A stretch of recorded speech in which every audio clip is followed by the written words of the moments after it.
예루살렘 대학 지하보관소 오후 10시 30분. 형광등이 깜빡거리는 낡은 연구실에서 아버지 데이비드 모건 교수님과 저는 마지막 정리 작업을 하고 있었습니다. 오늘도 긴 하루였어요. 사회문서 분류 작업은 언제나 신중함을 요구하는 일이었거든요. 클레어, 이제 마무리하자. 너무 늦었어. 아버지가 피곤한 목소리로 말씀하셨습니다. 네, 이것만 끝내고요. 저는 마지막 양피지 조각 하나를 손에 들고 있었어요. 그런데 뭔가 이상했습니다.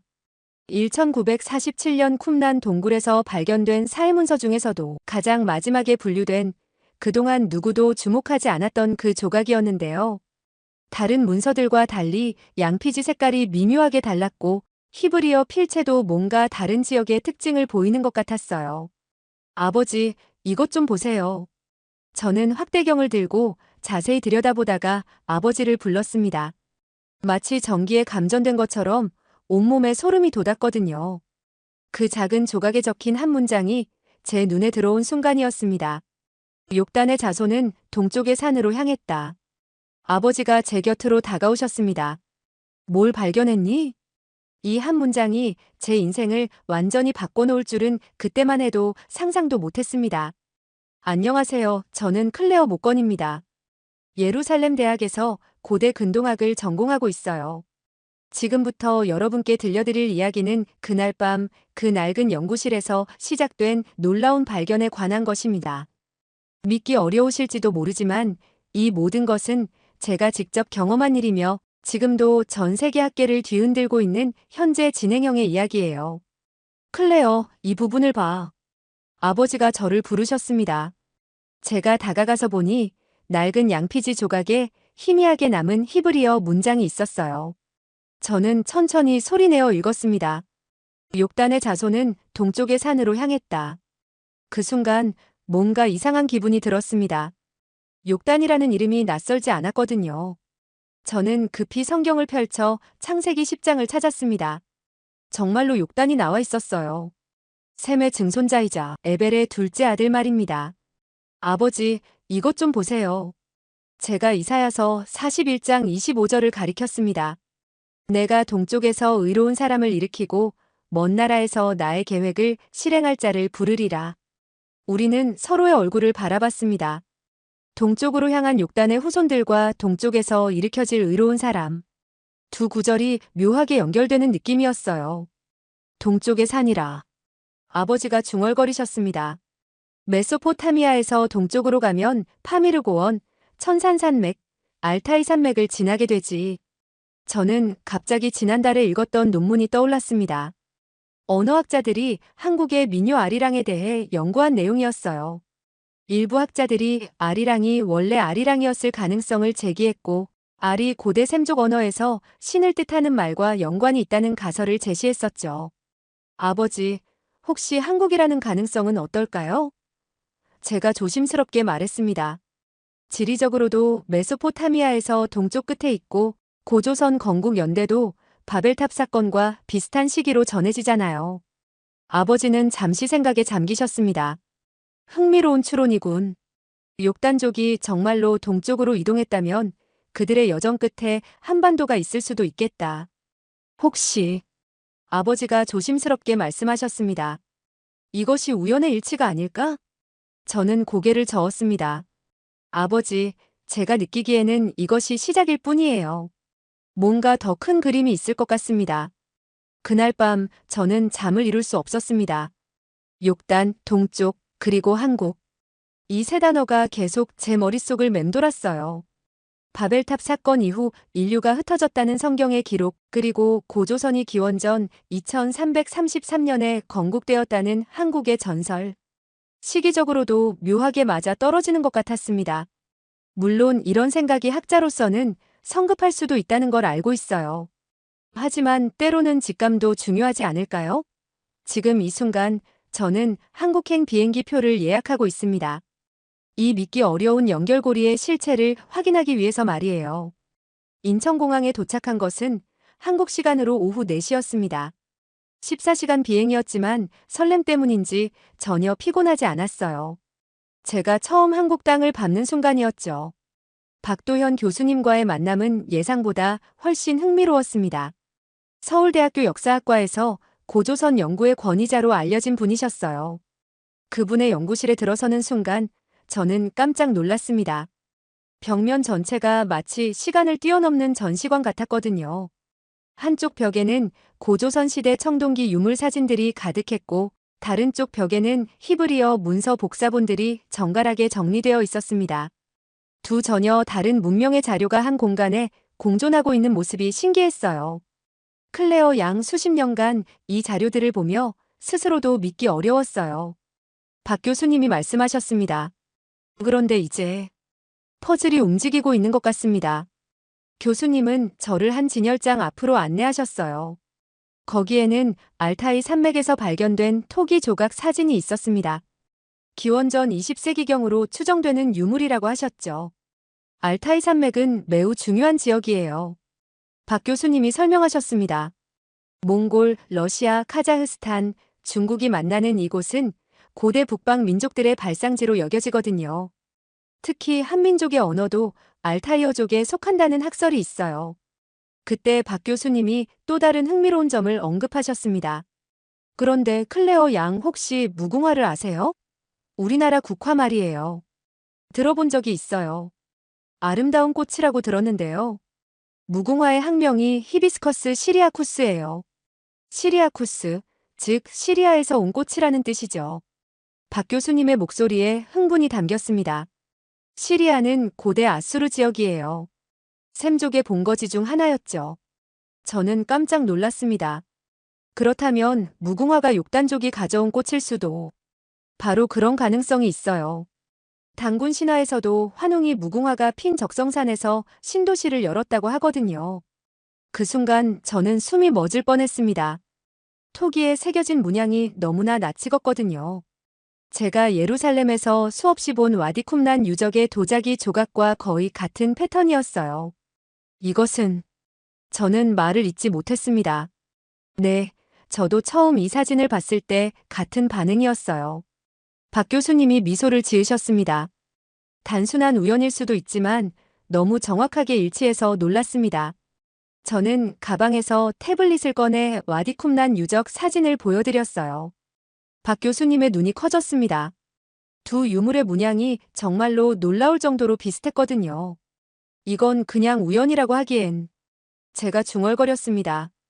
박 교수님은 고개를 끄덕이시며 다른 자료를 가져오셨어요.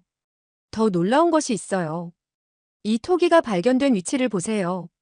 지도를 펼쳐놓으시더니 빨간 점으로 표시된 지점을 가리키셨습니다. 그곳은 정확히 메소포타미아에서 동쪽으로 이어지는 고대 이동 경로상에 있었어요. 실크로드보다도 훨씬 더 북쪽 스텝 지역을 관통하는 길이었습니다. 혹시 정말로... 저는 가슴이 두근거리기 시작했습니다. 욕단족이 이 길을 따라 이동했을 가능성이 있을까요? 가능성은 충분해 보여요. 박 교수님이 신중하게 답하셨습니다. 문제는 이것을 증명할 수 있느냐는 거죠. 그날 오후 저희는 카페에 앉아 더 자세한 이야기를 나누었습니다. 박 교수님은 10여 년 전부터 한국 고대사와 중동 지역의 연관성에 대해 연구해 오셨다고 하더군요. 하지만 학계의 시선이 차가워서 공개적으로 발표하지는 못하고 계셨대요. 학자로서는 조심스러울 수밖에 없어요. 하지만 증거들이 하나둘씩 모이고 있어요. 교수님의 목소리에는 확신이 담겨 있었습니다. 저는 그날 밤 호텔에서 잠을 이루지 못했어요. 토기 문양의 일치, 지리적 경로의 연결, 그리고 시대적 배경까지. 모든 것이 하나의 그림을 그려가고 있는 것 같았습니다. 욕단족의 동쪽 여행이 정말로 한반도까지 이어졌을 가능성 말이에요. 이튿날 아침 박 교수님과 다시 만났을 때 그분은 무언가 특별한 것을 준비해 오신 것 같았어요. 연구실에 들어서자마자 컴퓨터 앞으로 저를 안내하셨거든요. 클레어 양, 오늘은 좀 다른 각도에서 접근해 볼까 합니다. 교수님이 말씀하시며 스피커를 켜셨어요. 이 노래를 들어보세요. 잔잔한 멜로디가 흘러나왔습니다. 처음 들어보는 노래였지만 왠지 마음이 편안해지는 느낌이었어요. 한국어로 부르는 노래였는데 가사 중에 아리랑이라는 말이 계속 반복되고 있었습니다. 이것이 바로 아리랑이에요. 한국인이라면 누구나 아는 민요죠. 박 교수님이 설명하셨습니다. 그런데 여기에 숨은 의미가 있다고 주장하는 학자들이 있어요. 교수님은 가사를 써놓은 종이를 보여주셨어요. 아리랑 아리랑 아라리요. 아리랑 고개를 넘어간다라고 적혀 있었습니다. 일부 언어학자들의 연구에 따르면 이 아리랑이 원래는 아리랑이었을 가능성이 있어요. 교수님이 신중하게 말씀하셨습니다. 그리고 아리라는 음성이 고대 셈족 언어와 연관이 있을 수 있다는 거죠. 저는 깜짝 놀랐습니다. 히브리어에서 엘은 하나님을 뜻하는 말이거든요. 그리고 엘의 어원이 되는 고대 셈족 어근이 바로 알이라는 것을 알고 있었어요. 그렇다면 이랑은 무슨 뜻일까요? 제가 물었습니다. 한국어에서 이랑은 함께라는 의미예요. 예를 들어 친구랑 엄마랑 이런 식으로 쓰이죠. 교수님이 답하셨습니다. 만약 이 해석이 맞다면 알이랑은 하나님과 함께라는 뜻이 될 수 있어요. 제 등골에 소름이 돋았습니다. 그렇다면 수천 년 동안 한국인들이 부른 이 노래가 사실은 하나님을 찬양하는 고대의 찬송가였다는 뜻일까요? 그런데 더 놀라운 것이 있어요. 박 교수님이 계속 말씀하셨습니다. 한국의 고대 지명인 아사달도 매우 흥미로워요. 일부 학자들은 이것이 수메르어 아슈테에서 왔을 가능성을 제기하고 있거든요. 수메르어요? 네, 아슈는 광명을 뜻하고 테는 땅을 의미해요. 즉, 광명의 땅이라는 뜻이죠. 박 교수님이 설명하셨습니다. 수메르인들이 동쪽으로 이동하면서 새로운 정착지를 아사달이라고 불렀을 가능성이 있어요. 저는 점점 흥미진진해졌습니다. 그렇다면 언어적으로도 연결점이 있다는 말씀이군요. 더 놀라운 건 이것이에요. 박 교수님이 다른 파일을 열어주셨어요. 이것은 이스라엘의 음악학자가 쓴 논문인데요. 논문 제목은 고대 히브리 전통 음악과 동아시아 민요의 선율 구조 비교 연구였습니다. 영어로 된 논문이었지만 제가 읽을 수 있었어요. 이 연구에 따르면 히브리 전통 음악 중 일부 멜로디가 아리랑의 후렴구와 유사한 리듬 구조를 갖고 있다고 나와 있어요. 교수님이 설명해 주셨습니다. 논문을 자세히 살펴보니 정말로 흥미로운 내용들이 많았어요. 특히 오음계 선율의 진행 방식이나 특정 음정의 사용에서 공통점이 발견된다는 부분이 인상적이었습니다. 하지만 이것만으로는 직접적인 연관성을 증명하기 어려워요. 교수님이 신중하게 말씀하셨습니다. 음악은 문화 전파에서 변화가 많이 일어나거든요. 저는 고개를 끄덕였지만 마음속으로는 점점 확신이 서고 있었어요. 토기 문양의 일치, 지리적 이동 경로, 그리고 이제 언어와 음악까지. 우연이라고 하기에는 너무 많은 일치점들이 발견되고 있었습니다. 교수님, 혹시 이 노래에 나오는 고개를 넘어간다는 표현도 의미가 있을까요? 제가 물었습니다. 박 교수님의 눈이 반짝였습니다. 바로 그거예요. 만약 욕단족이 정말로 동쪽으로 이동했다면 그들이 넘어야 했을 고개들이 있어요. 파미르고원, 천산산맥, 알타이 산맥. 저희는 서로를 바라보며 미소를 지었습니다. 퍼즐의 조각들이 하나씩 맞춰지고 있는 느낌이었어요. 물론 아직 추측 단계이지만 뭔가 중요한 발견의 문턱에 서 있는 것 같았습니다. 그날 오후 저는 아리랑을 몇 번이고 다시 들었어요. 이제 그 노래가 완전히 다르게 들렸습니다. 단순한 민요가 아니라 수천 년 전 고향을 떠나 머나먼 동쪽으로 여행을 떠난 사람들의 간절한 기도처럼 느껴졌거든요. 셋째 날 박 교수님은 저를 서울 국립박물관으로 데려가셨습니다. 고조선 시대 유물들을 직접 보여주시려는 것이었어요. 박물관 지하 보존실에는 일반 관람객들이 볼 수 없는 특별한 유물들이 보관되어 있었습니다. 여기 있는 것들은 아직 연구가 진행 중인 유물들이에요. 박 교수님이 하얀 장갑을 끼시며 말씀하셨습니다. 일부는 너무 특이해서 공개하기를 주저하고 있는 것들이기도 하고요. 저도 장갑을 끼고 교수님을 따라갔습니다. 온도와 습도가 철저히 관리되는 실내에는 크고 작은 유물들이 정갈하게 정리되어 있었어요. 이것을 보세요. 교수님이 한 진열장 앞에서 멈추셨습니다. 거기에는 고조선 시대의 기와 조각이 놓여 있었어요. 와당이라고 부르는 것으로 기와 끝에 장식으로 붙이는 원형 기와였습니다. 기원전 3세기경으로 추정된다고 하셨죠. 처음에는 평범한 고대 기와로 보였습니다. 하지만 자세히 들여다보니 가장자리에 희미한 성각 문자가 새겨져 있는 것을 발견할 수 있었어요. 이 문자가 무엇인지 오랫동안 수수께끼였어요. 박 교수님이 설명하셨습니다. 한자도 아니고 그렇다고 우리가 아는 고대 한국 문자도 아니었거든요. 저는 확대경을 들고 문자를 자세히 살펴봤습니다. 선이 굵고 각이 있는 문자였는데 어딘지 샘종 문자의 특징을 보이는 것 같았어요. 혹시 이것을 히브리어 전문가에게 보여준 적이 있나요? 제가 물었습니다. 네, 있어요. 박 교수님의 목소리가 조금 흥분되어 있었습니다. 몇 년 전에 이스라엘에서 온 고문자 전문가에게 사진을 보내본 적이 있어요. 어떤 답변을 받으셨나요? 박 교수님은 잠시 망설이시더니 말씀하셨습니다. 그분은 이것이 고대 히브리어나 아람어의 변형일 가능성이 있다고 하셨어요. 그리고 문장 구조상 함께 올라가자라는 의미로 해석될 수 있다고 하더군요. 저는 숨을 크게 들이쉬었습니다. 함께 올라가자라. 마치 어떤 집단이 함께 이동하자고 다짐하는 말 같았어요. 더 놀라운 것은 이것과 비슷한 문장이 시내산 주변 유적에서도 발견되었다는 거예요. 교수님이 계속 설명하셨습니다. 물론 시대나 지역이 다르니까 직접적인 연관성은 증명하기 어렵지만 저는 가방에서 메모장을 꺼내 문자를 스케치했습니다. 나중에 예루살렘의 동료들에게 보여줄 생각이었어요. 교수님, 이런 유물이 또 있나요? 네, 몇 개 더 있어요. 박 교수님이 다른 진열장으로 안내해 주셨습니다. 거기에는 청동 거울과 토기 조각들이 있었어요. 모두 고조선 시대의 것들이었는데 각각의 비슷한 특징의 문자나 기호들이 새겨져 있었습니다. 특히 한 청동 거울에는 더욱 정교한 문자들이 새겨져 있었어요. 원형으로 배열된 문자들이 마치 기도문처럼 보였습니다.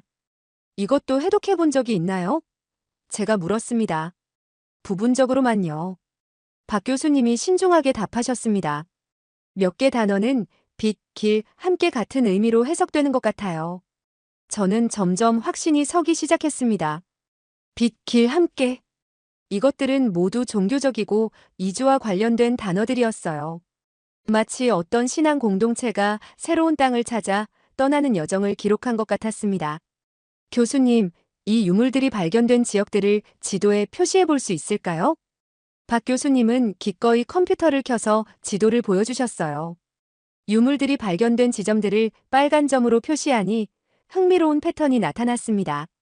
모든 지점들이 대체로 북서쪽에서 남동쪽으로 이어지는 선상에 위치하고 있었어요.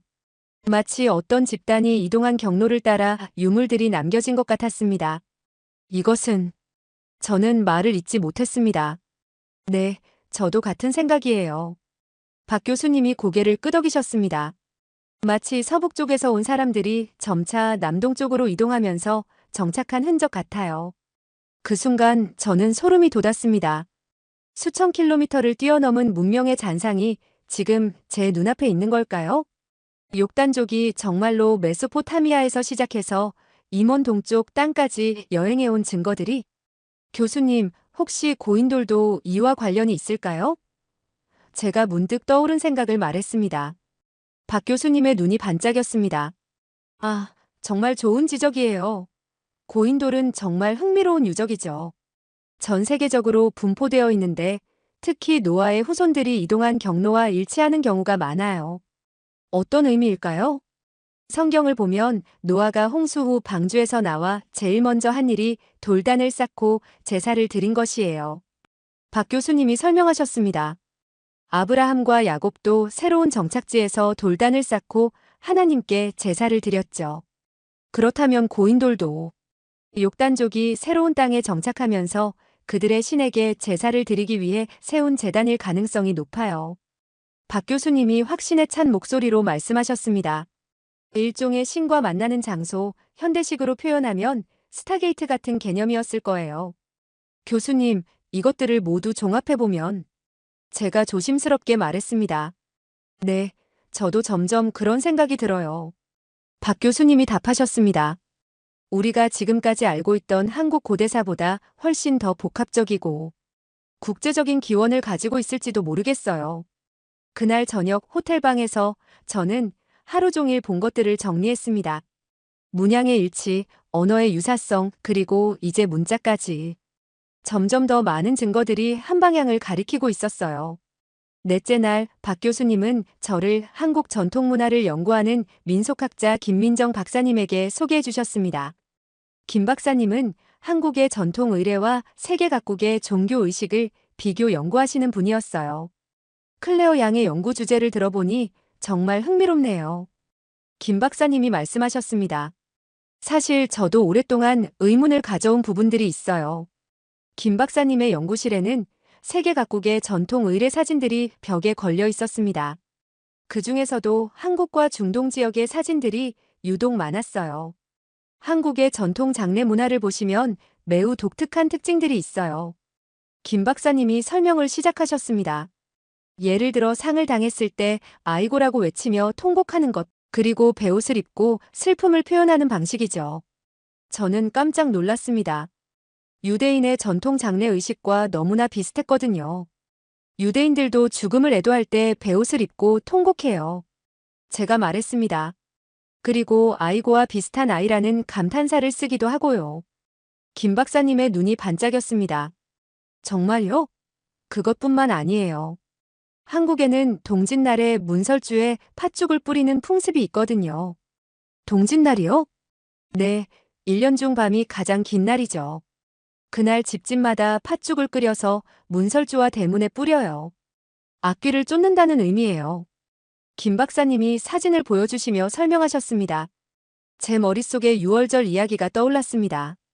이스라엘 민족이 이집트를 탈출할 때 하나님의 명령에 따라 양의 피를 문설주에 발랐던 그 이야기 말이에요. 구조가 정말 비슷하네요. 제가 감탄했습니다.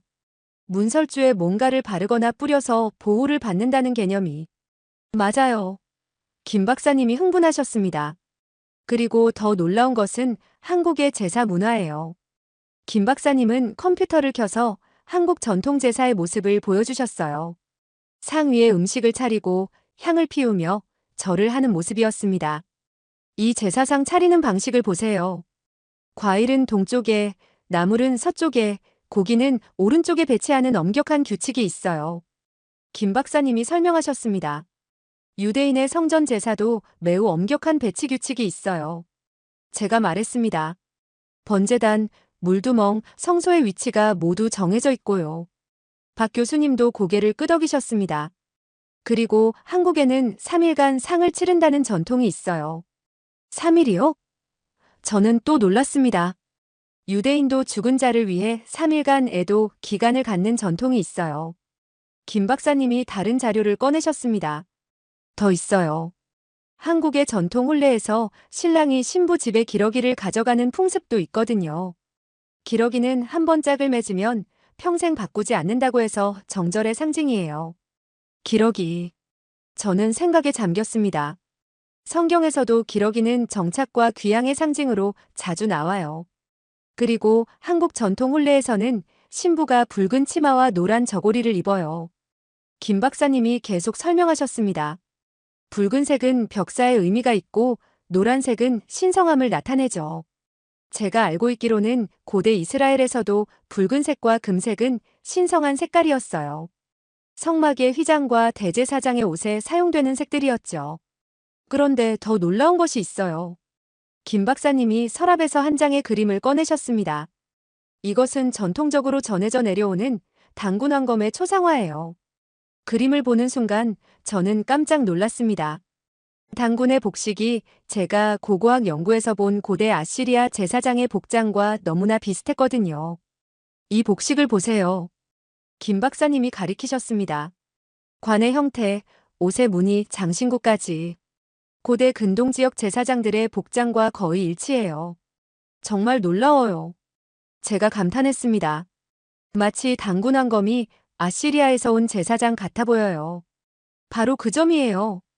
김 박사님이 흥분하셨습니다. 단군이 제사장 왕이었다는 것, 그리고 그 제사장 전통이 고대 근동에서 왔을 가능성을 보여주는 증거죠. 이런 유사점들이 우연의 일치일까요? 김 박사님이 물으셨습니다. 저는 고개를 저었습니다.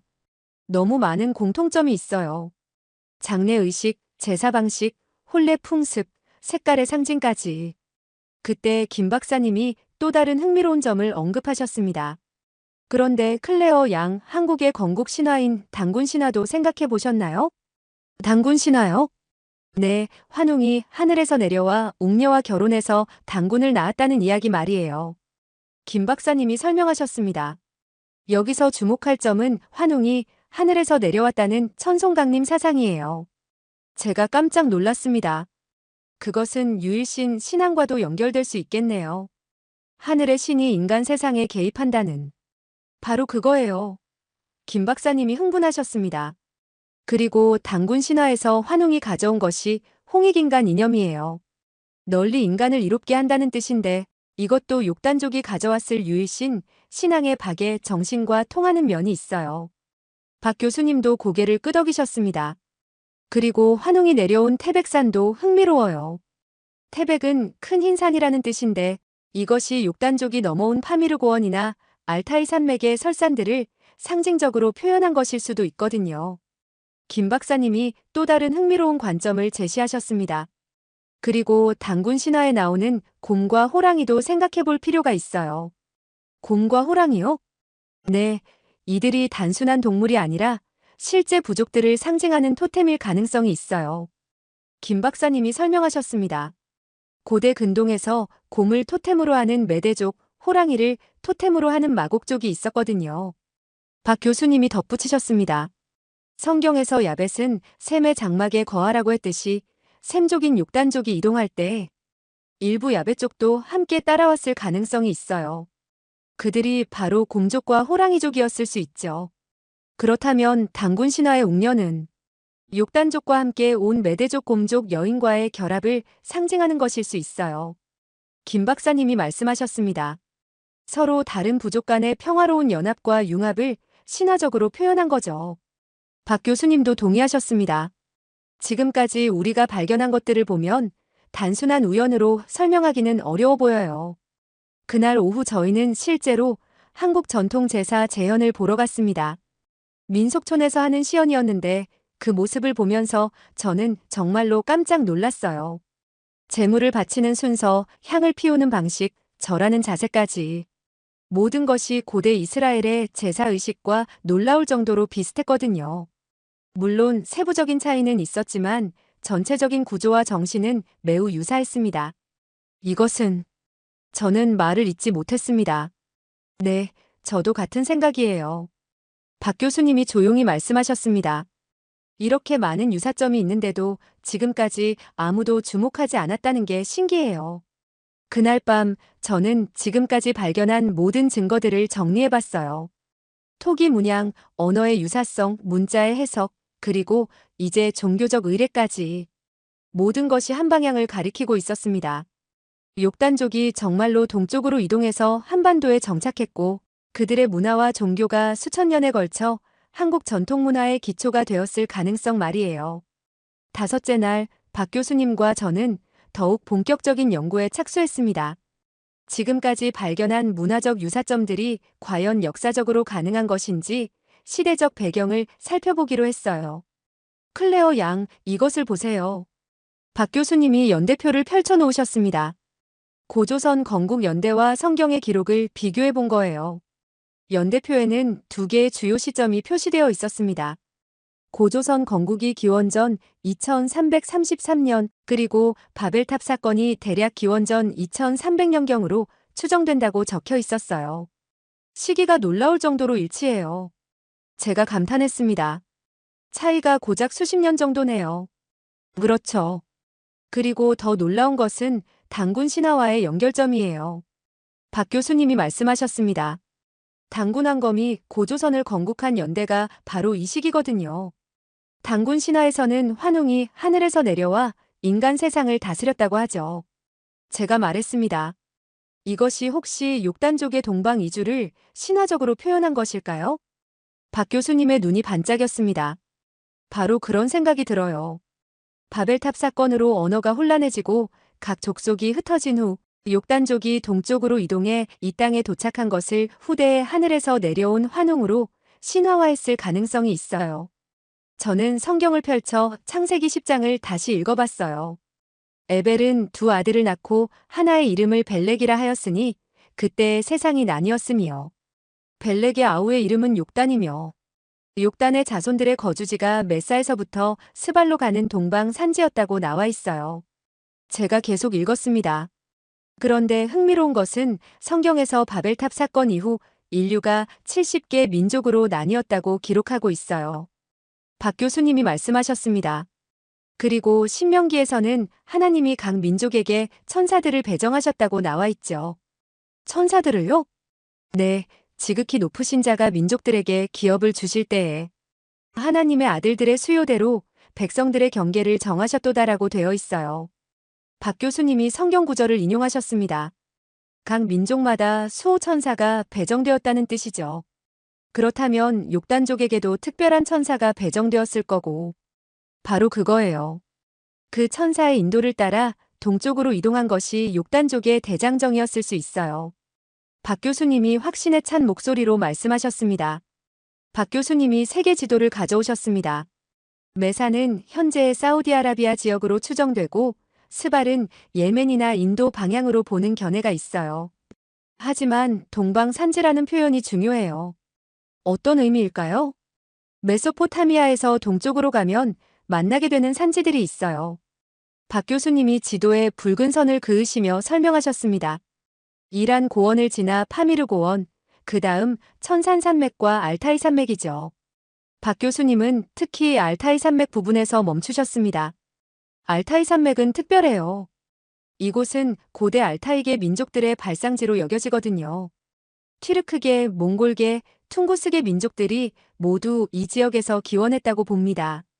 그렇다면 한민족과도 연관이 있을까요? 바로 그거예요. 박 교수님이 흥분하셨습니다. 언어학에서는 한국어를 알타이어족에 속한다고 보는 견해가 있어요. 그리고 더 중요한 것은 이 경로가 백두산으로 이어진다는 거예요. 박 교수님은 지도에서 알타이 산맥에서 시작해서 만주 지역을 거쳐 백두산에 이르는 경로를 가리키셨습니다. 알타이 지역에서 남동쪽으로 이동하면 자연스럽게 압록강 유역과 백두산 일대에 도달하게 되어 있어요. 이것이 바로 고대 북방 민족들의 이동 경로였죠. 저는 그 경로를 따라가 보았습니다. 정말로 메소포타미아에서 시작해서 동쪽으로 계속 가면 결국 한반도에 도달하게 되어 있었어요. 이 경로는 후에 실크로드보다 훨씬 북쪽으로 나 있는 고대의 이동 통로예요. 박 교수님이 말씀하셨습니다. 스텝 지역을 따라 이동하는 길이죠. 제가 알고 있는 고고학적 증거들을 떠올려 봤습니다. 실제로 이 경로를 따라 고대 문명의 흔적들이 발견되고 있죠. 특히 청동기 문화의 전파 경로와 일치해요. 맞아요. 그리고 더 중요한 것은 이 경로가 기후적으로도 이동이 가능했던 시기라는 거예요. 박 교수님이 다른 자료를 보여주셨습니다. 기원전 24세기에서 20세기 사이는 상대적으로 온화한 기후였다고 나와 있었어요. 현재보다 평균 기온이 높아서 시베리아 지역도 이동하기에 용이했다는 내용이었습니다. 그렇다면 욕단족이 실제로 이 경로를 따라 동쪽으로 이동했을 가능성이 있다는 말씀이세요? 제가 물었습니다. 가능성은 충분해 보여요. 박 교수님이 신중하게 답하셨습니다. 특히 바벨탑 사건 이후 언어가 혼란해지면서 각 족속들이 흩어져 나갔다는 성경의 기록을 고려하면요. 그리고 흥미로운 것은 이 경로상에서 알타이계 유목민들과 만났을 가능성도 있어요. 어떤 의미인가요? 욕단족이 가져온 유일신 신앙과 알타이계 민족의 북방 샤먼 문화가 만나면서 독특한 종교적 융합이 일어났을 수도 있다는 거죠. 박 교수님이 설명하셨습니다. 그것이 한국 고유의 종교 문화로 발전했을 가능성 말이에요. 저는 창세기 11장을 다시 읽어봤습니다.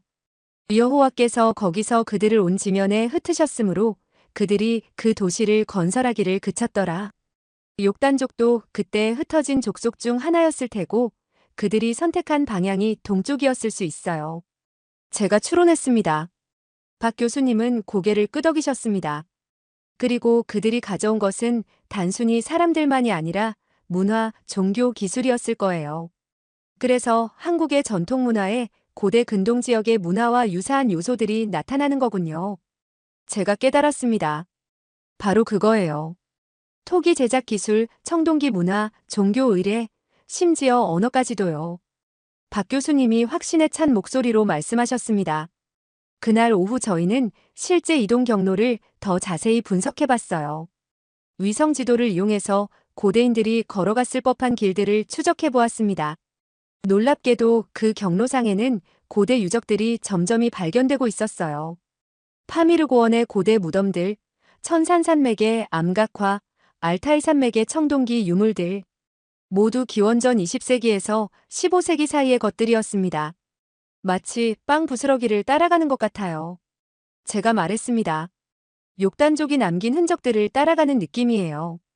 그리고 그 여정의 끝에 한반도가 있다는 거죠. 박 교수님이 미소를 지으셨습니다. 저는 그 순간 정말로 감동했습니다. 수천 년 전 하나님을 믿는 한 족속이 새로운 땅을 찾아 떠난 장대한 여행. 그들이 넘었을 산과 강, 그리고 그들이 품었을 희망과 믿음. 아리랑 고개를 넘어간다는 것이 정말로. 저는 중얼거렸습니다. 네, 단순한 은유가 아니라 실제 역사였을 수도 있어요. 박 교수님이 답하셨습니다. 그들이 불렀던 하나님과 함께 고개를 넘어가자는 노래일까요? 그날 밤 저는 창밖을 바라보며 생각에 잠겼습니다. 지금 제가 서 있는 이 땅이 수천 년 전 하나님을 믿고 따라온 사람들의 여정의 마지막 종착지였을지도 모른다는 생각에 가슴이 벅찼어요. 여섯째 날, 박 교수님은 평소보다 신중한 표정이셨습니다.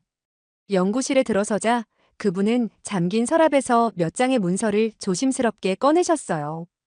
클레어 양, 지금까지 우리가 발견한 것들은 모두 흥미롭지만 추측의 영역이에요. 교수님이 말씀하셨습니다. 하지만 이제 과학적 증거를 보여드릴 때가 된 것 같아요. 제 앞에 놓인 것은 유전자 분석 보고서였습니다. 표지에는 한국인 집단의 유전적 기원에 관한 연구라고 적혀 있었어요. 이것은 서울대 의과대학과 공동으로 진행한 연구예요. 박 교수님이 설명하셨습니다. 3년 전부터 시작해서 최근의 결과가 나왔어요. 보고서를 펼쳐보니 복잡한 유전자 지도와 통계표들이 나와 있었습니다. 제가 생물학 전공이 아니라서 이해하기 어려운 부분이 많았지만 요약 부분은 읽을 수 있었어요. 한국인의 Y염 색채와 미토콘드리아 DNA를 분석한 결과 제가 소리내어 읽었습니다. 특정 유전자 마커에서 중동 지역 샘족과의 유사성이 발견되었다. 그것뿐만 아니에요. 박 교수님이 다른 페이지를 펼쳐주셨습니다. 여기 보세요. 한국인의 약 15%에서 J2 하플로그룹이 발견되었어요. 이것은 주로 중동과 지중해 지역에서 발견되는 유전자 마커예요. 저는 깜짝 놀랐습니다. J2 하플로그룹은 제가 알기로도 고대 근동 지역의 특징적인 유전자 마커였거든요. 이것이 욕단족과 관련이 있을 수 있다는 말씀이신가요? 제가 물었습니다. 단정할 수는 없어요. 하지만 가능성은 있다고 봐요. 박 교수님이 신중하게 답하셨습니다. 특히 이 마커가 한국에서 발견되는 분포를 보면 더욱 흥미로워요. 다음 페이지에는 한반도 지도가 있었는데 J2 하플로그룹이 발견된 지역들이 색칠되어 있었어요. 놀랍게도 그 분포가 고조선 유적지들과 상당히 일치하고 있었습니다. 이것으로 다 설명할 순 없어요. 박 교수님이 계속 말씀하셨습니다. 하지만 분명히 교류의 가능성은 존재한다는 거죠. 저는 보고서를 더 자세히 살펴봤습니다. 연구진들은 한국인뿐만 아니라 중국 동북 지역, 몽골, 심지어 시베리아 지역의 소수민족들까지 조사했더군요. 여기 보세요. 제가 흥미로운 부분을 가리켰습니다. 알타이 지역 부족들에서도 비슷한 마커가 발견되었다고 나와 있어요. 맞아요. 마치 어떤 집단이 이동한 경로를 따라 유전자 마커가 분포되어 있는 것 같아요. 박 교수님이 동의하셨습니다. 그때 교수님의 컴퓨터에 메일이 도착했습니다. 제목을 보니 인터내셔널 저널 오브 아키알러지라고 되어 있었어요. 이것은 박 교수님이 메일을 열어보시더니 놀란 표정을 지으셨습니다. 무슨 일이세요? 클레어 양, 우리의 연구가 국제학술지에 관심을 받고 있어요. 교수님이 화면을 보여주셨습니다. 편집위원회에서 논문 투고를 요청하고 있어요. 메일 내용을 보니 정말로 놀라웠어요. 유럽의 몇몇 고고학자들이 우리의 연구에 대해 들었고 더 자세한 내용을 알고 싶어 한다는 것이었습니다. 이미 소문이 났나 보네요. 제가 말했습니다. 학계는 생각보다 좁아요. 박 교수님이 웃으셨습니다. 특히 이런 특이한 연구는 금방 화제가 되죠. 그날 오후 박 교수님은 유전학 전문가인 이홍규 교수님을 소개해 주셨어요. 서울대 의과대학에서 한국인의 유전적 기원을 연구하시는 분이었습니다. 클레어 양의 가설은 정말 흥미롭네요. 이 교수님이 말씀하셨습니다. 사실 저희도 한국인의 유전적 다양성에서 설명하기 어려운 부분들이 있었어요. 어떤 부분들인가요? 제가 물었습니다. 한국인은 일반적으로 북방계와 남방계의 혼합으로 설명되는데 일부 집단에서는 그것만으로는 설명되지 않는 특이한 패턴이 나타나요. 이 교수님이 설명하셨습니다. 혹시 그것이 육단족의 흔적일 수도 있을까요? 가능성을 배제할 수는 없어요. 하지만 더 많은 연구가 필요하죠. 이 교수님이 신중하게 답하셨습니다. 그날 저녁 박 교수님과 저는 지금까지의 연구를 정리해봤어요. 문화적 유사성, 언어학적 증거, 고고학적 발견, 그리고 이제 유전학적 단서까지 모든 것이 한 방향을 가리키고 있었습니다. 하지만 학계의 반응은 어떨까요? 제가 걱정스럽게 물었습니다. 반신반의할 거예요. 박 교수님이 솔직하게 답하셨습니다. 하지만 일부 학자들은 분명 관심을 보일 거예요. 특히 젊은 연구자들은요. 그 순간 박 교수님의 전화가 울렸습니다. 케임브리지 대학의 고고학과에서 온 전화였어요. 우리의 연구에 대해 들었고 공동 연구를 제안하고 싶다는 내용이었습니다. 벌써 이렇게 반응이 오다니. 박 교수님이 놀라셨습니다. 저도 깜짝 놀랐어요. 클레어 모건이라는 제 이름이 벌써 국제학계에 알려지기 시작한 것 같았거든요. 물론 아직은 작은 시작이지만 뭔가 큰 변화의 조짐이 느껴졌습니다. 교수님, 우리가 정말로 역사를 바꿀 수 있을까요? 제가 물었습니다. 글쎄요. 하지만 적어도 새로운 질문을 던질 수는 있을 것 같아요. 박 교수님이 미소를 지으셨습니다. 그것만으로도 충분히 의미 있다고 생각해요. 일주일간의 한국 체류가 끝나가고 있었습니다. 마지막 날 저녁 박 교수님과 함께 남산타워에 올라가 서울 시내를 내려다봤어요. 수많은 불빛들이 반짝이는 모습이 마치 별들처럼 아름다웠습니다. 구독과 좋아요를 해주시면 더 많은 사연으로 찾아뵙겠습니다. 감사합니다. 응답하라, 응답하라. 난징이 응답하지 않았다. 중국군의 심장부, 타이완 침공을 총지휘하는 동부전구 사령부가 있던 그곳에서 더 이상 어떤 명령도, 어떤 통신도, 어떤 군사 신호도 발신되지 않았다. 중국 자금산 지하 깊숙이 건설된 최첨단 지휘 벙커는 더 이상 존재하지 않았다. 거대한 분화구만이 그 자리에 남아있을 뿐이었다. 14억 중국인을 거느린 인민해방군의 뇌가 한순간에 증발해버린 것이다. 그런데 불과 13분 전까지만 해도 바로 그 지하 벙커에서 중국군은 타이완을 향한 최종 공격 명령을 내리려 하고 있었다. 안녕하세요. 저는 워싱턴 특파원 제니퍼입니다. 여러분께 들려드릴 이야기는 세계가 제3차 대전의 벼랑 끝에서 단 한 발의 미사일로 되돌아온 믿기 어려운 기록입니다. 2025년 10월 19일 베이징 시간 오전 6시 중국 국방부의 발표는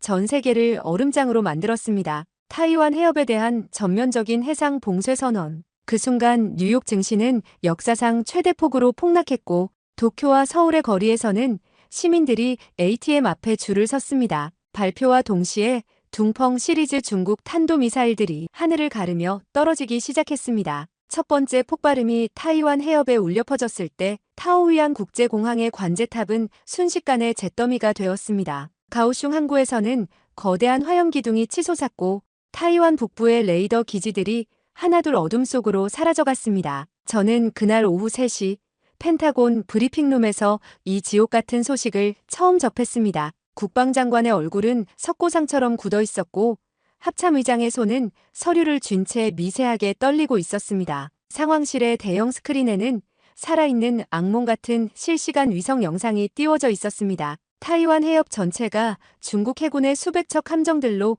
완전히 포위되어 있었고 그 사이로 상륙함들이 늑대 떼처럼 몰려들고 있었습니다. 요코스카 기지에서는 미 해군 제7함대 소속 항공모함 로널드 레이거노가 사이렌을 울리며 긴급 출항했습니다. 갑판 위에 F-18 호넷들이 연속으로 이륙하는 모습이 마치 분노한 벌떼 같았습니다. 하지만 함대가 타이완 해협에 도달하려면 최소 24시간이 필요했고 그 사이의 상황은 통제 불능으로 치닫고 있었습니다. 중국군의 움직임을 분석한 정보 당국자들의 보고는 절망적이었습니다. 난징공구 소속 상륙부대 15만 명이 중국 연안 지역에 집결을 완료했다는 것입니다. 헬기 착륙함 8척, 상륙함 32척, 그리고 수백 대의 전투기들이 일제히 출격 준비를 마쳤다는 암울한 소식이었습니다. 워싱턴의 분위기는 공포와 분노로 치달았습니다. 백악관 상황실에서는 국가안보회의가 밤새 계속되었고 의회 지도부들이 하나둘 창백한 얼굴로 모습을 드러냈습니다.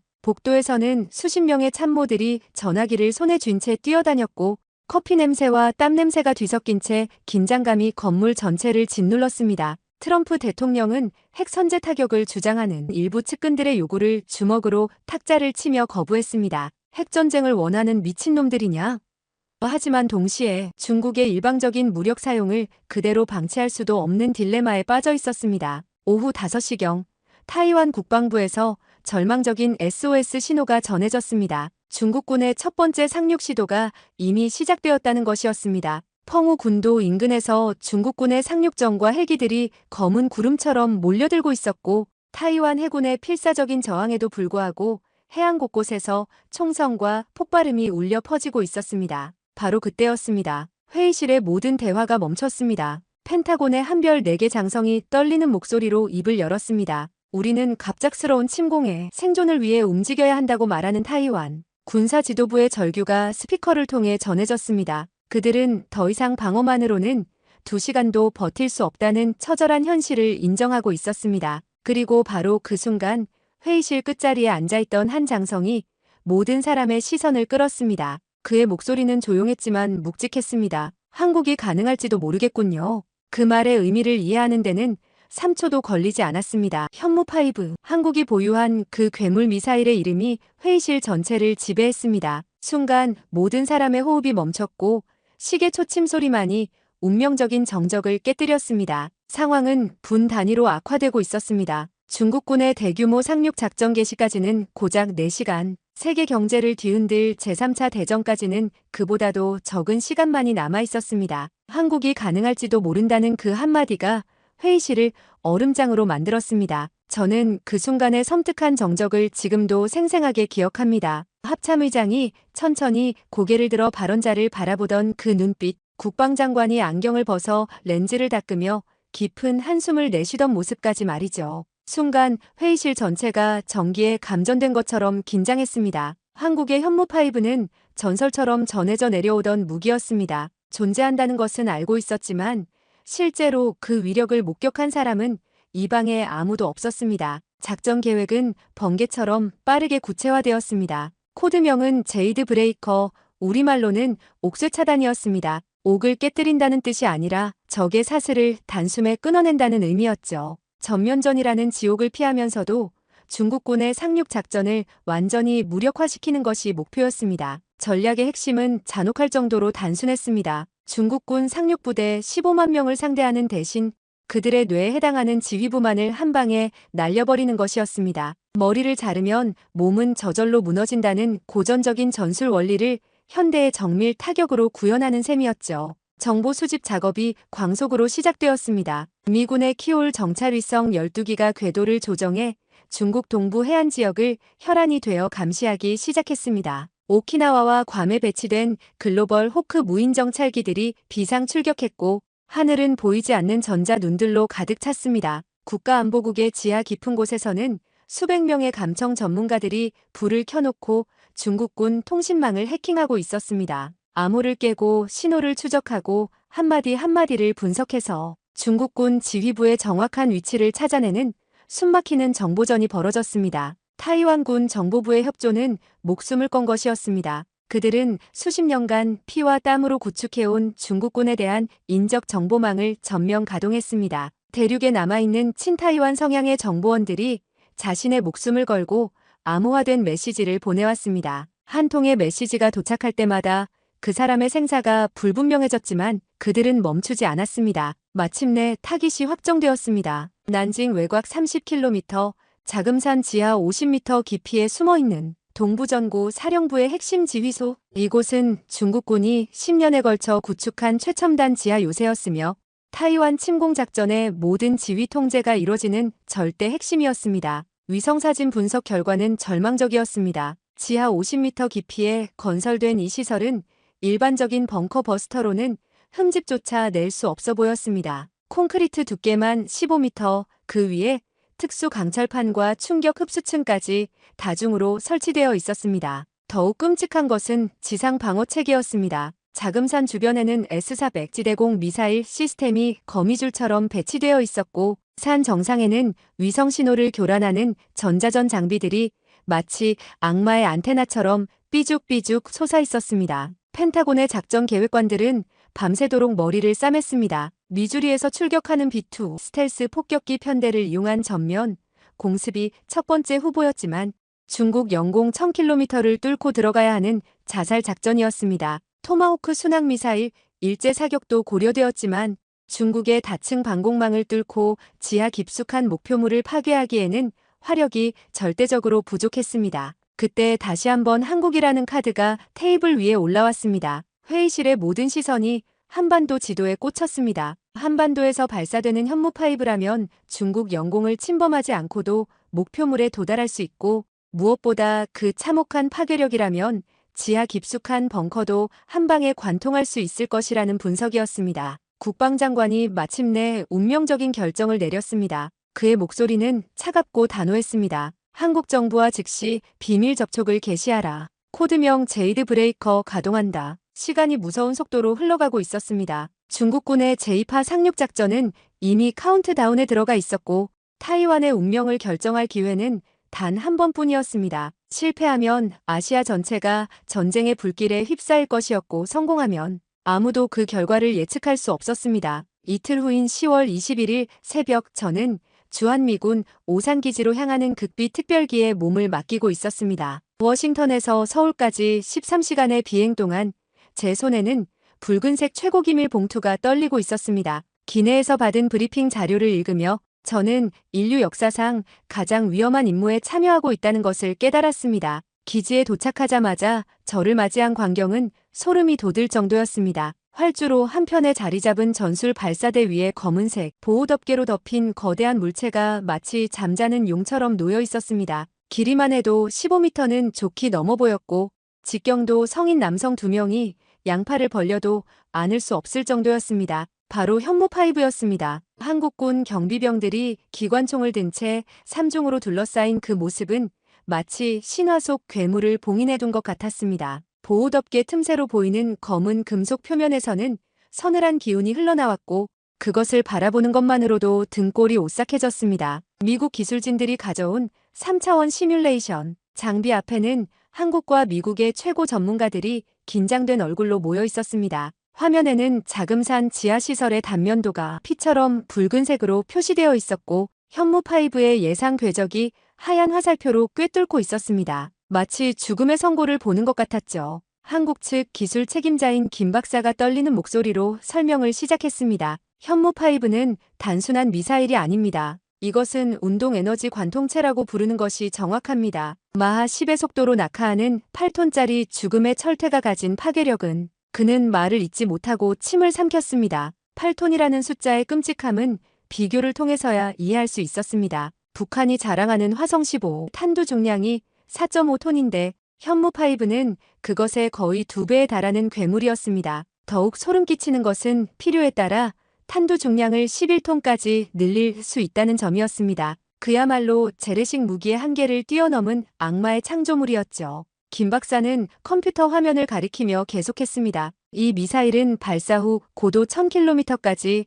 상승한 다음 목표물을 향해 수직으로 낙하합니다. 대기권 재진입 시의 속도는 초속 3000m를 넘어서며 그의 말에 따라 화면의 궤적이 빨갛게 타오르며 내려 꽂히는 모습이 나타났습니다. 가장 무서운 것은 관통 능력이었습니다. 현무5는 콘크리트 100m를 마치 두부를 찌르듯 관통할 수 있도록 설계되었습니다. 자금산 지하 시설이 지하 50m에 있다는 점을 고려하면 그야말로 과도할 정도의 파괴력이었습니다. 김 박사는 화면에 나타난 시뮬레이션을 가리키며 말했습니다. 지하시설은 말 그대로 증발할 것입니다. 미국 기술진 중 한 명이 창백한 얼굴로 질문했습니다. 정말로 한 발만으로 그 거대한 지하 요새를 완전히 무력화할 수 있을까요? 회의실에 죽음의 정적이 흘렀습니다. 김 박사는 차가운 미소를 지으며 단호하게 답했습니다. 한 발이면 충분합니다. 아니, 한 발이면 너무 충분합니다. 그 순간 회의실에 있던 모든 사람들이 소름이 돋았습니다. 누구도 감히 이의를 제기할 수 없었습니다.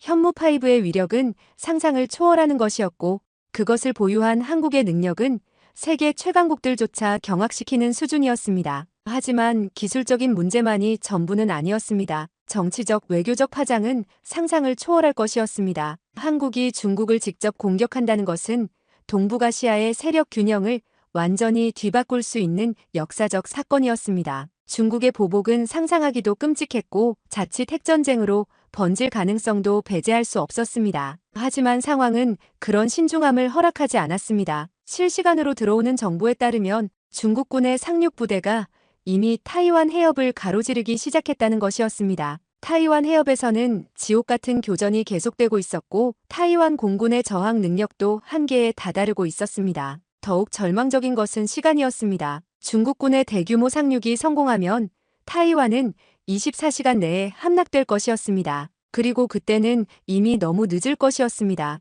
김 박사가 마지막으로 한 말이 저의 가슴을 찔렀습니다. 전쟁을 막는 가장 확실한 방법은 전쟁을 할 수 있는 압도적인 능력을 보여주는 것입니다. 역설적으로 들리지만 가장 강력한 무기가 가장 평화로운 해결책이 될 수 있습니다. 그의 목소리에는 깊은 확신과 동시에 무거운 책임감이 담겨 있었습니다. 회의는 악몽 같은 밤까지 계속되었습니다. 발사 시점, 목표 좌표, 작전 후 대응 방안 등 운명을 가를 세부 사항들이 하나하나 확정되어 갔습니다. 모든 것이 준비되었습니다. 이제 인류 역사상 가장 위험한 도발이 시작될 차례였습니다. 2025년 10월 22일 새벽 4시 30분, 운명의 발사 명령이 떨어졌습니다. 저는 오산기지에서 약 10km 떨어진 언덕 위 극비 관측소에서 이 역사적이고 끔찍한 순간을 지켜보고 있었습니다. 한국군과 미군의 합동작전 통제소는 숨막히는 긴장감으로 가득했고 벽을 가득 채운 거대한 스크린들에는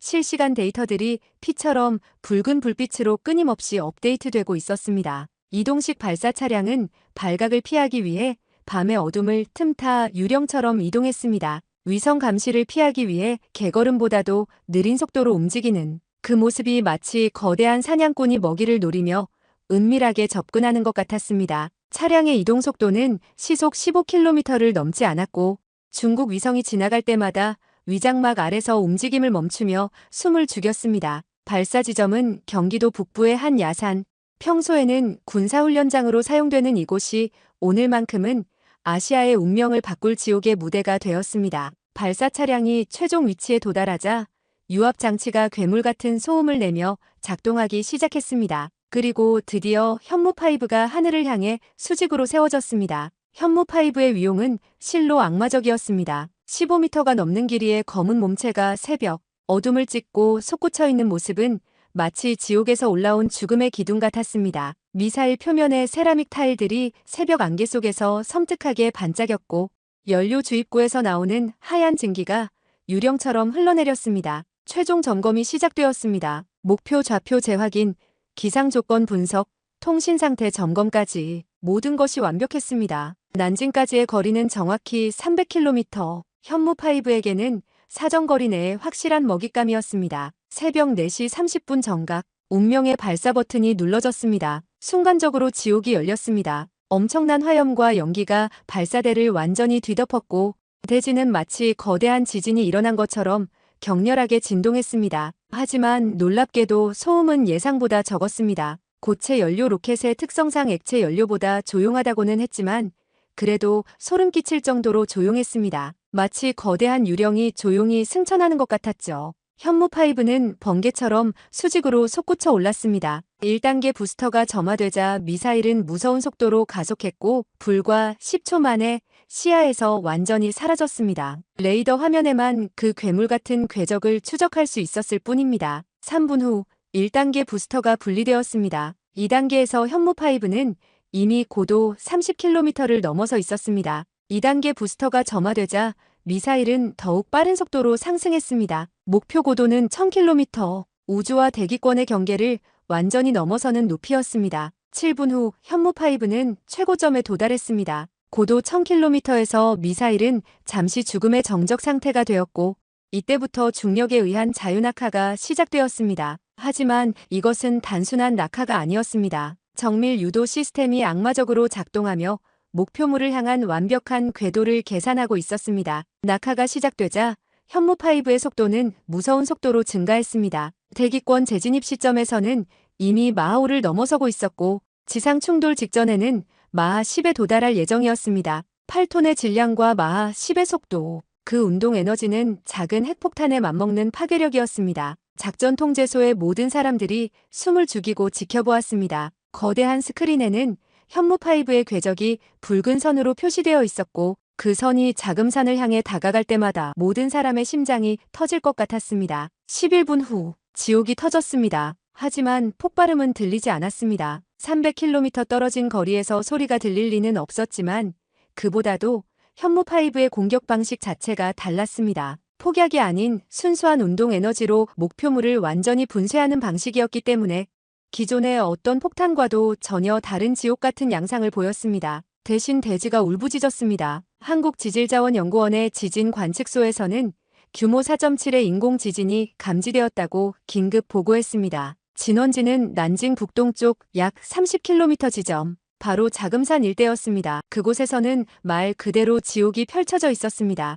위성사진이 실시간으로 전송되어 왔습니다. 자금산의 모습은 완전히 지옥으로 변해 있었습니다. 산 하나가 문자 그대로 증발하여 사라져 있었고 그 자리에는 악마의 입처럼 벌어진 거대한 분화구가 뚫려 있었습니다. 지하 50m에 있던 벙커는 흔적도 없이 사라져 있었고 더 이상 어떤 신호도 응답하지 않았습니다. GPS 위성망을 통해 들어오는 데이터들이 모든 것을 증명하고 있었습니다. 자금산 지하 지휘소는 완전히 지옥으로 사라졌고 중국 동부전구 사령부의 지휘체계는 한순간에 증발해버렸습니다. 단 한 발의 미사일이 중국군 전체의 작전 능력을 지옥으로 보내버린 것입니다. 작전 통제소에는 죽음의 정적이 흘렀습니다. 모든 사람들이 방금 일어난 일의 끔찍함을 이해하려 애쓰고 있었습니다. 전쟁이 끝났다는 것을, 아니 정확히는 전쟁이 시작되기도 전에 한순간에 끝났다는 것을 말입니다. 한 장성이 떨리는 목소리로 중얼거렸습니다. 신이시여, 우리가 무슨 일을 저지른 거냐? 자금산이 지옥으로 사라진 지 30분이 지났을 때 중국군 내부에서는 완전한 카오스가 시작되었습니다. 저는 국가안보국의 실시간 감청 보고서를 통해 그 아비규환의 실상을 생생하게 목격할 수 있었습니다. 동부정구 사령부와의 통신이 완전히 두절되자 각 부대들은 마치 머리를 잃은 뱀처럼 우왕좌왕했습니다. 타이완 해협에 전개되어 있던 상륙부대의 지휘관들은 미친 듯이 난징으로 연락을 시도했지만 돌아오는 것은 끔찍한 정적뿐이었습니다. 마치 거대한 뇌가 갑자기 증발해버린 것처럼 중국군 전체의 움직임이 서서히 마비되기 시작했습니다. 감청된 중국군 내부 통신은 공포 그 자체였습니다. 난징 사령부 응답하라. 이것은 긴급 상황이다. 자금산에서 무슨 일이 일어났는가? 누가 명령을 내려야 하는가?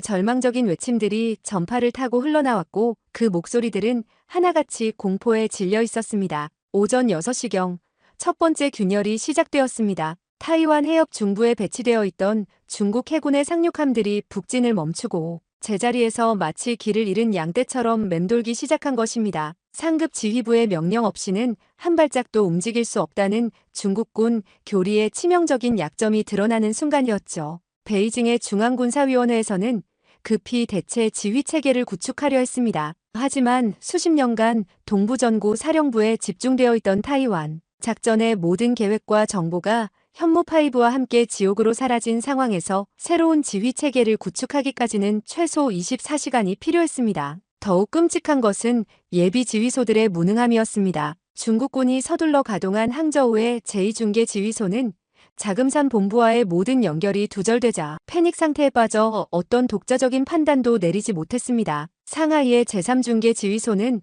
더욱 절망적이었습니다. 통신 장비의 호환성 문제로 전방 부대들과 연결 자체가 되지 않아 완전히 고립된 상태였습니다. 가장 놀라운 것은 국제사회에 얼어붙은 침묵이었습니다. 미국과 한국 모두 공식적인 입장을 발표하지 않았습니다. 마치 세상에서 가장 끔찍한 일이 일어났는데도 아무도 그것을 인정하지 않으려는 것 같았습니다. 백악관 대변인은 정례 브리핑에서 중국 내부에서 발생한 지진에 대해 차가운 위로의 말만 전했을 뿐 그 어떤 군사적 연관성도 언급하지 않았습니다. 한국 정부의 침묵은 더욱 섬뜩했습니다. 국방부는 정기훈련의 일환으로 미사일 발사 훈련을 실시했다고만 발표했을 뿐 목표물이나 발사 지점에 대해서는 철저히 함구했습니다. 마치 서로 사전에 죽음의 약속이나 한 듯 모든 당사자들이 입을 다물고 있었습니다. 반면 국제위성사진 분석업체들은 공포에 질린 채 분주하게 움직였습니다. 플래닛 랩스와 맥사 테크놀로지 같은 상업위성업체들이 중국 동부 지역에서 설명할 수 없는 지형 변화가 감지되었다고 긴급 발표했습니다. 하지만 그들조차 그것이 자연재해인지 인공적인 것인지에 대해서는 입을 다물었습니다. 진실을 말하기에는 너무나 끔찍했기 때문이었죠. 오전 10시를 넘어서면서 타이완 해협의 상황은 극적으로 변하기 시작했습니다. 중국 해군의 구축함들이 하나둘 마치 도망치는 것처럼 후퇴를 시작한 것입니다. 공식적인 후퇴 명령이 내려진 것은 아니었습니다. 하지만 현장 지휘관들이 본능적인 공포에 사로잡혀 위험 지역에서 벗어나기 시작한 것이죠. 가장 먼저 움직인 것은 타이완 동북쪽에 배치되어 있던 제199 구축함이었습니다. 이어서 남쪽의 상륙함들도 마치 악마에게 쫓기는 것처럼 타이완 해안에서 멀어지기 시작했습니다. 마치 보이지 않는 죽음의 손이 그들을 밀어내는 것처럼 중국군 함정들은 공포에 질린 채 대만 해협을 떠나고 있었습니다. 타이완 해군도 이 끔찍한 변화를 재빨리 감지했습니다. 타이중 해군기지의 작전실에서는 긴급 상황 회의가 소집되었고 중국군의 후퇴가 함정인지 실제인지를 판단하기 위한 정찰 작전이 시작되었습니다. 하지만 몇 시간의 감시 결과 이것이 공포에 의한 실제 후퇴라는 것이 확인되었습니다. 정오가 지나자 상황은 더욱 명확해졌습니다. 중국군의 15만 대규모 상륙부대는 완전히 흩어져 있었고 타이완 침공 작전은 사실상 공포에 의해 중단된 상태였습니다. 자금산 지하 지휘소의 완전한 소멸이 중국군 전체에 미친 심리적 충격이 얼마나 끔찍한지를 보여주는 대목이었습니다. 오후 2시경 마침내 베이징에서 첫 번째 공식 발표가 나왔습니다. 중국 국방부는 떨리는 목소리로 동부 연안 지역에서 실시하던 군사훈련을 기상 악화로 인해 예정보다 앞당겨 종료한다고 발표했습니다. 타이완 침공이라는 말은 한마디도 언급하지 않았지만 사실상 완전한 항복 선언이나 다름없었습니다. 저는 오산기지의 작전실에서 이 모든 변화를 지켜보며 소름이 돋았습니다. 단 한 발의 미사일이, 그것도 핵무기가 아닌 재래식 무기가 이토록 극적이고 끔찍한 변화를 만들어낼 수 있다는 것이 믿기지 않았습니다. 아무도 명령을 내리지 않았지만 전장 전체가 공포에 질린 채 조용해지고 있었습니다. 마치 거대한 교향곡이 갑자기 죽음의 정적에 빠진 것처럼 타이완 해협에는 예상치 못한 무서운 평화가 찾아오고 있었습니다. 타이완 타이중 해군기지의 통합작전지휘센터는 그날을 기적적인 부활이라고 불렀습니다. 저는 사흘 후 타이베이에 도착해서 이 믿을 수 없는 이야기를 직접 들을 수 있었습니다. 10월 22일 오전 5시 타이완 해군 참모총장 천제독은 지하 깊은 긴급 상황실에서 경악할 만한 보고를 받았습니다. 중국 함대가 마치 악마에게 쫓기는 것처럼 후퇴하고 있다는 것이었죠. 처음에는 절대 믿을 수 없었습니다. 중국군이 더 큰 함정을 파기 위해 일시적으로 물러나는 것일 수도 있었거든요. 하지만 시간이 지날수록 상황은 기적적으로 변했습니다. 페스카도레스 군도 주변에 검은 구름처럼 집결해 있던 중국의 상륙함들이 하나둘 망령처럼 본토로 사라지고 있었고 타이완 동쪽 해상에 배치되어 있던 구축함들도 마치 도망치듯 북쪽으로 항로를 바꾸고 있었습니다. 누구도 직접 싸우지 않았지만 지옥 같은 싸움 자체가 한순간에 끝나고 있었습니다. 천제독은 떨리는 목소리로 말했습니다. 이것은 신의 기적이다. 우리가 이길 수 없는 전쟁에서 이긴 것이다. 그의 눈에는 믿기지 않는다는 듯한 눈물이 고여 있었습니다. 타이완 공군의 상황도 극적으로 변했습니다. 전날까지만 해도 마지막 출격을 각오하며 이륙 준비 상태를 유지하던 F-16 전투기들이 이제는 정상 대기 상태로 돌아갔습니다. 가오슝과 타이난의 공군기지에서는 조종사들이 헬멧을 벗고 하늘을 올려다보며 안도의 눈물을 흘리는 모습을 볼 수 있었습니다. 한 젊은 조종사는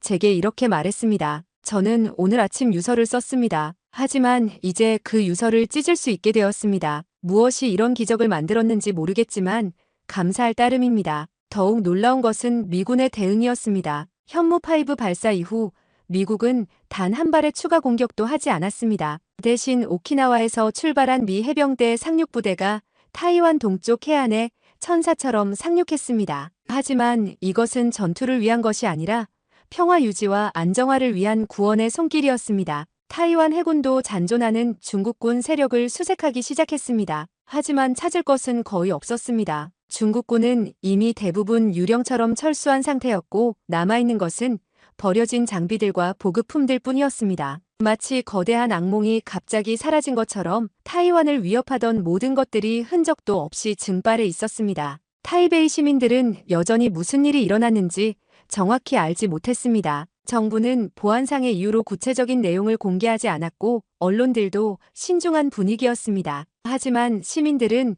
야생동물의 본능처럼 위기가 지나갔다는 것을 감지하고 있었습니다. 가장 확실한 증거는 일상의 극적인 변화였습니다. 그날 오후부터 타이베이의 전력 공급이 기적적으로 정상화되었습니다. 전날까지 비상사태에 대비해 제한되었던 전력이 모든 지역에 안정적으로 공급되기 시작한 것입니다. 지하철도 정상 운행을 재개했고 타오이안 공항도 부분적으로 운항을 시작했습니다. 마치 죽어가던 도시가 갑자기 생명을 되찾은 것 같았습니다. 수도 공급도 마찬가지였습니다. 중국군의 공격에 대비해 비축해두었던 비상용 식수가 더 이상 필요 없게 되었습니다. 타이베이시 상수도 사업소는 모든 취수장과 정수장을 정상 가동으로 전환했고 시민들은 다시 안심하고 수돗물을 마실 수 있게 되었습니다. 가장 극적이었던 것은 타이완 증권거래소의 폭발적인 반응이었습니다. 7월 23일 개장과 함께 타이완 주식시장은 사상 최대폭의 상승세를 기록했습니다. 투자자들이 기적적인 위기의 종료를 확신하고 있다는 증거였죠. 특히 반도체와 IT 관련 주식들이 로켓처럼 급등했는데 이는 타이완의 핵심 산업이 지옥에서 천국으로 부활했다는 시장의 열광적인 판단을 반영한 것이었습니다. 하지만 무엇보다 중요한 변화는 사람들의 표정이었습니다. 이틀 전까지만 해도 죽음의 공포와 절망으로 가득했던 타이베이 거리에 다시 생명이 돌아왔습니다. 카페와 식당들이 부활하듯 정상 영업을 재개했고 사람들은 다시 웃으며 평범한 일상으로 돌아갔습니다. 타이완 국방부의 한 고위 관계자는 저에게 경외감에 찬 목소리로 말했습니다. 우리는 이 사건을 통해 현대의 기적이 무엇인지를 배웠습니다. 평화는 협상 테이블에서만 만들어지는 것이 아니라 때로는 압도적인 힘을 통해서도 만들어질 수 있다는 것을 깨달았습니다. 물론 모든 것이 완전히 해결된 것은 아니었습니다. 중국은 여전히 타이완을 포기하지 않았고 언제든 다시 위협이 될 수 있었습니다. 하지만 적어도 이 순간만큼은 타이완 해협에 기적 같은 평화가 찾아왔습니다. 그리고 그 평화는 지구 반대편에서 날아온 단 한 발의 현무5로 만들어진 것이었습니다. 저는 타이베이 일형 야시장에서 만난 한 상인의 말이 가슴 깊이 남습니다. 그는 눈물을 글썽이며 말했습니다. 전쟁이 시작되기도 전에 전쟁이 끝났습니다. 이것이 바로 현대의 기적이 아닐까요? 워싱턴으로 돌아온 저는 펜타곤이 완전히 다른 세상으로 변해 있다는 것을 금세 느낄 수 있었습니다. 현무5가 보여준 끔찍하고도 놀라운 결과는 미국 국방부 전체의 전략 사고를 뿌리째 뒤흔들어 놓았습니다. 국방장관실에서 열린 첫 번째 평가회의는 마치 종교적 경외감에 젖은 의식 같았습니다. 현무5는 공식적으로 재래식 핵억제 수단이라는 전례 없는 새로운 분류를 받았습니다. 이는 핵무기가 아니면서도 핵무기보다 더 강력한 억제 효과를 발휘할 수 있는 악마적인 무기라는 의미였습니다. 회의에 참석한 한별 4개 장성은 떨리는 목소리로 말했습니다. 우리는 냉전 이후 가장 혁명적인 전략 무기의 탄생을 목격했습니다. 아니, 어쩌면 인류 역사상 가장 무서운 무기를 본 것일지도 모릅니다. 무엇보다 소름 끼치는 것은 그 효과의 절대적 지속성이었습니다. 현무5는 단 한 발로 중국군의 타이완 침공 계획을 완전히 지옥으로 보내버렸을 뿐만 아니라 중국이 향후 10년간은 그런 시도를 꿈도 꿀 수 없게 만들었습니다. 자금산 지하 지휘소 재건에만 최소 5년이 걸릴 것이고 그동안 중국군은 대규모 상륙작전을 수행할 능력을 완전히 잃게 되었기 때문입니다. 더욱 충격적인 것은 중국군 지휘부의 심리적 트라우마였습니다. 한 번의 공격으로 핵심 지휘소가 증발해버린다는 공포는 중국군 전체를 마비시키고 있었습니다. 그들은 이제 어디에 숨어도 안전하지 않다는 것을 뼈저리게 깨달았습니다. 이 사건 이후 미국과 한국의 관계는 완전히 새로운 차원으로 격상되었습니다.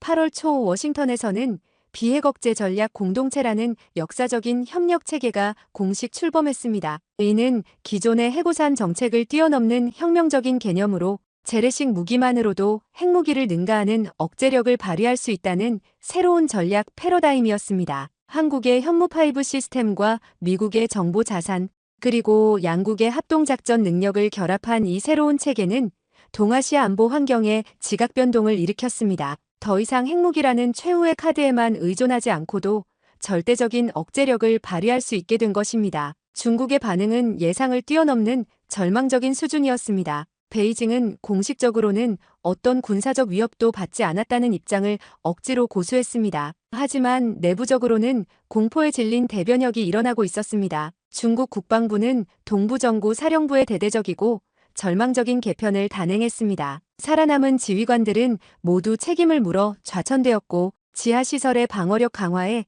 국가 예산의 10%에 달하는 천문학적 금액을 투입하기 시작했습니다. 하지만 그들도 알고 있었습니다. 현무5 앞에서는 어떤 방어도 무의미하다는 것을 말이죠. 더욱 극적인 것은 중국의 대외 정책 변화였습니다. 대만에 대한 무력 사용 가능성을 공개적으로 위협하던 중국 지도부가 갑자기 온순한 양처럼 평화적 통일이라는 기존 입장으로 꼬리를 내렸습니다. 시진핑 주석은 9월 초 열린 당 정치국 회의에서 떨리는 목소리로 양안 관계의 평화적 발전이 중국의 변함없는 정책이라고 재천명했습니다. 국제사회의 평가는 경악과 찬사가 뒤섞인 복잡한 것이었습니다. 유럽연합은 이번 사건을 통해 아시아 태평양 지역의 안정이 혁명적으로 증진되었다고 평가했습니다. 일본은 더욱 열광적이었습니다. 기시다 총리는 한국의 역할을 극찬하며 한일 간 안보 협력을 전례 없는 수준으로 강화하겠다고 발표했습니다. 러시아의 반응은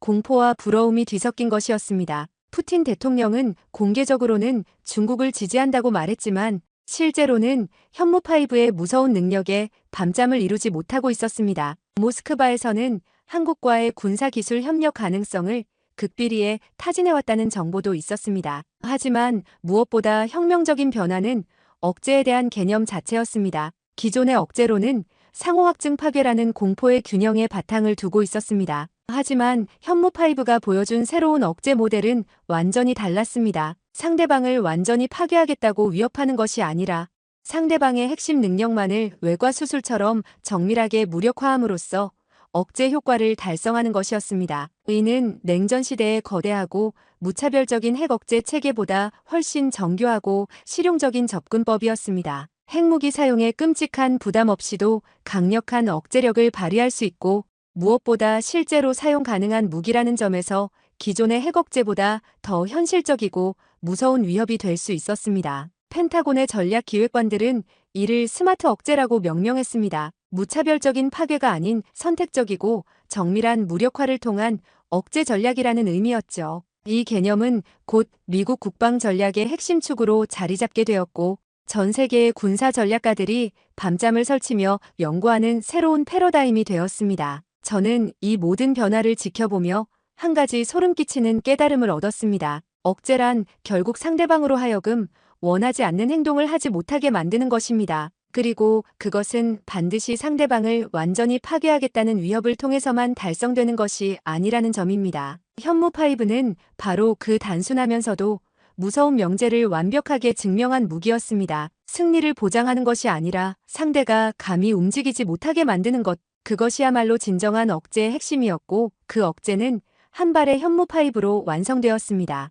워싱턴 포스트 편집실로 돌아온 저는 마침내 운명적인 키보드 앞에 앉았습니다. 화면에는 텅 빈 문서가 저를 응시하고 있었고 커서는 마치 역사의 증인이 되어달라고 간청하는 것 같았습니다. 저는 떨리는 손으로 첫 문장을 타이핑하기 시작했습니다. 전쟁은 일어나지 않았다. 하지만 한 발의 미사일이 지구 전체를 구원했다. 이것이 제가 쓴 기사의 첫 문장이었습니다. 일주일에 걸친 이 믿을 수 없는 사건을 어떻게 요약할 수 있을까 고민하다가 내린 결론이었죠. 때로는 일어나지 않은 일이 일어난 일보다 더 중요할 수 있다는 것을 이번 사건을 통해 뼈저리게 깨달았습니다. 되돌아보면 참 기이한 전쟁이었습니다. 선전포고도 없었고 대규모 교전도 없었고 심지어 승전보도 한 줄 나오지 않았습니다. 공식적으로는 전쟁이라고 부를 수도 없는 사건이었죠. 하지만 그 결과는 어떤 세계대전보다도 결정적이고 극적이었습니다. 중국의 타이완 침공 계획은 한순간에 지옥으로 사라졌고